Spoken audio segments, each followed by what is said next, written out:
Hello, my dear students, how are you all? Hope you all are keeping fine. Our new chapter is verbs, that is chapter 4, page number 33. Please go through your books. Now, say here, what is a verb? Words that tell us what someone or something does are called verbs. Most verbs name actions and are doing words. Words that tells us what someone or something does means whatever someone is doing or something that is doing is called as verbs, or doing or action words are called verbs. Example, John sings, that means John is singing. Preeti draws, she is drawing. Who is drawing? Preeti. Words that tell us what someone or something is or has are verbs too. Means if someone is having, or he or she has, or he or she is, or something is or has, is also a verbs too. John is a good singer. Preeti has crayons. John is, he is a good singer. Preeti has, she has crayons.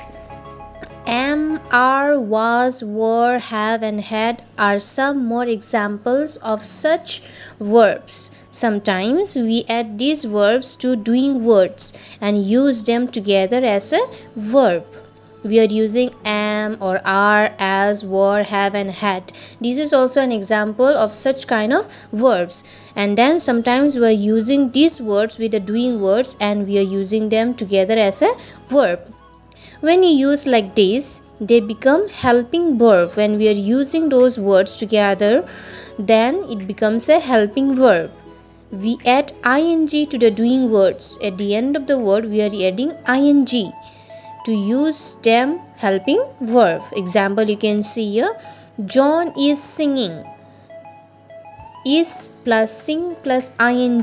So is whether he or she has or something is or has, and sing is also already a verb, and ing we are making a helping verbs. So these three together they are joining and it becomes is singing, was drawing, Preeti was drawing. Now, subject verb agreement. A sentence always has a subject and a verb. In a sentence there is always a subject and a verb. The subject of a sentence is the person or thing. In the sentence, the subject is always a person or a thing that carries out the action of the verb, that carries out an action of the verb. It is the person or a thing that does, is or has. Here example you can see, Ravi walks home from school. Ravi is a subject, walks is a verb. Ravi is my big brother. Ravi has a bag full of books. The subject and verb must always agree in number and person. The subject and verb always they have to agree together in number or in person. If the subject is singular, the verb will also be singular. And if the subject is plural, the verb must be plural. This is known as subject-verb agreement. In the sentence, if a subject is singular, then the verb also will have to be a singular. And if it is subject is plural, then the verb must be plural. Then it becomes a subject-verb agreement. Example you can see here, Kripa eats a sandwich in the break. Kripa and her friends ate together. Jimmy looks happy. Jimmy and his friends look happy. When two or more singular nouns are joined together, the verb is plural. When two or more single nouns are joined together, then the verb is plural. The man and Mira sing well. Aruna and Joya are friends. They have fun together. These are the examples. See, more on subject-verb agreement.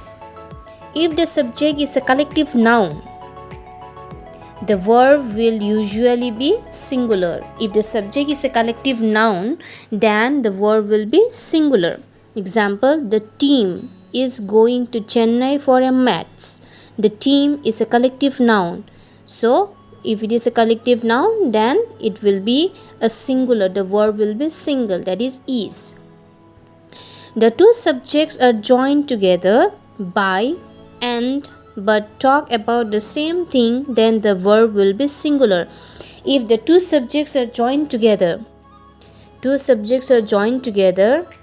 by adding and, but we talk the same thing, but when we are talking the same thing, then the verb will be singular.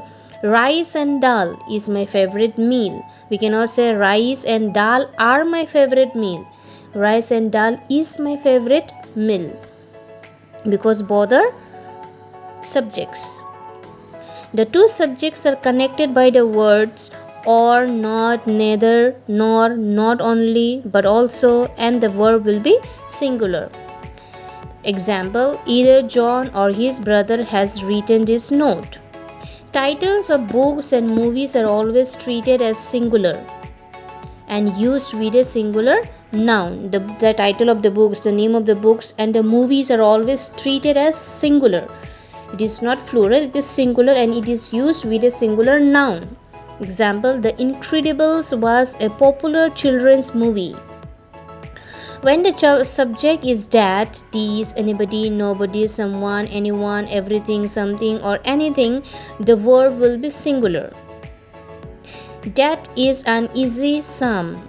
Everyone is treated equally here. Nobody is allowed to talk in the library. When we are using the subject, the word like that, this, anybody, nobody, someone, anyone, everything, something, or anything, then the verb is always singular. Phrasal verbs.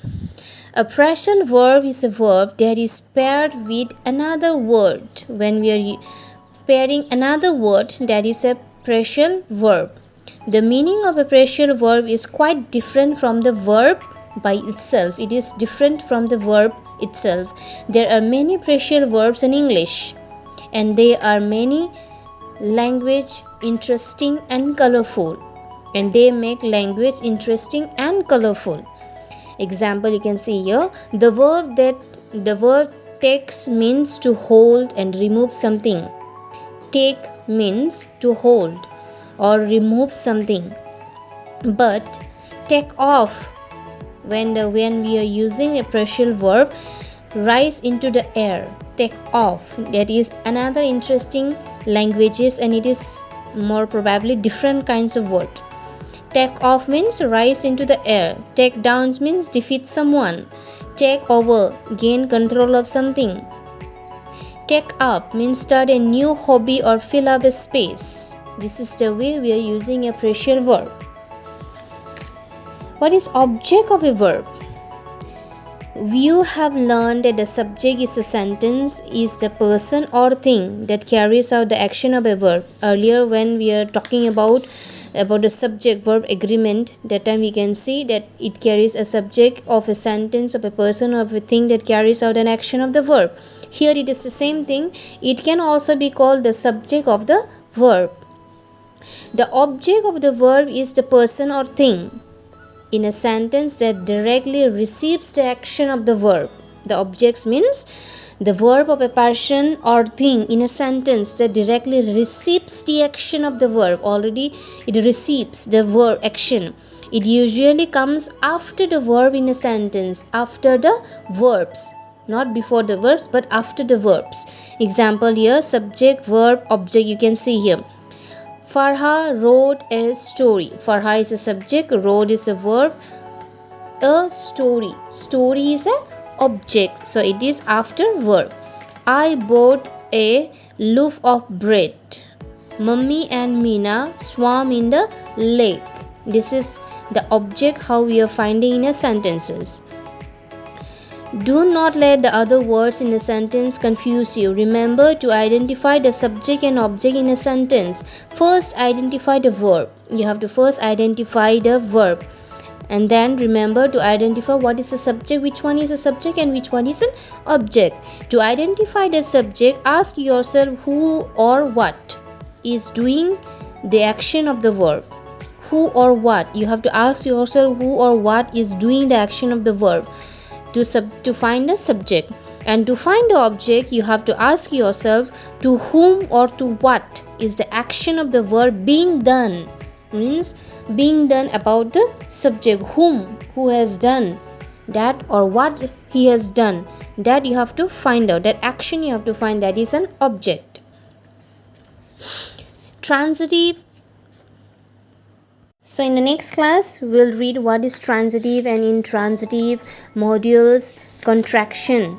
So till then, take care, and in your TLM I have already given you exercises. Please do it in your English grammar book, and question number E I have given you to write in your copy. Please write down the question along with the answer in your copy. That is question number E, and rest of the questions A, B, C, D, F and G you will do in your English grammar book itself. So till then, take care. We'll continue in the next class. Thank you.